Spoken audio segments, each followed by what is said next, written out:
Hi everyone, and welcome to another episode of our Wikipedia series on the 8-speed Multitronic VL381 0AW. Today, we'll be talking about the issue of no communication with the control unit, and what you can check in the car before sending it out. Don't forget to subscribe, and let's get started.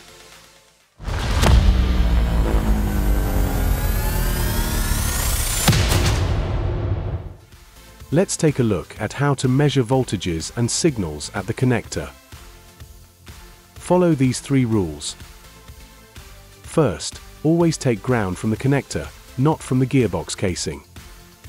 If the ground wire is damaged, the ECU won't communicate, because it doesn't use the casing as ground. Second, the ignition must be turned on during measurement.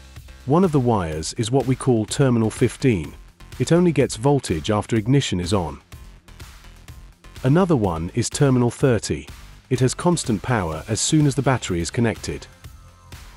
Third, always apply a load when measuring voltage. In this case, we're using a small parking light bulb. Why? Because if the wiring is pinched or partially broken, your multimeter may still show voltage without a load. But once you add a load, the voltage may drop or disappear completely. Alright, let's begin the measurement. Now let's measure the power supply voltage. Pin 13 is ground.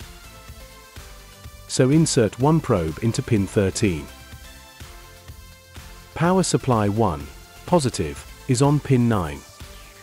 As you can see, the bulb lights up, which means there's a load applied. The voltage reads higher because we're using a power supply instead of a car battery. In this case, it's around 13.6 volts.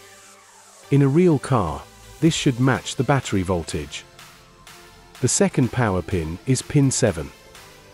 Again, the bulb lights up, and the voltage is the same. Now, to measure the CAN signal, we'll disconnect the load so it doesn't interfere with the line. CAN signals are measured relative to ground, so we leave one probe in pin 13. Pin 5 is CAN low.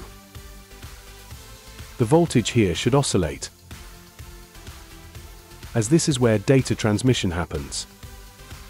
Pin 2 is CAN high. The voltage here also oscillates, but at a slightly higher range.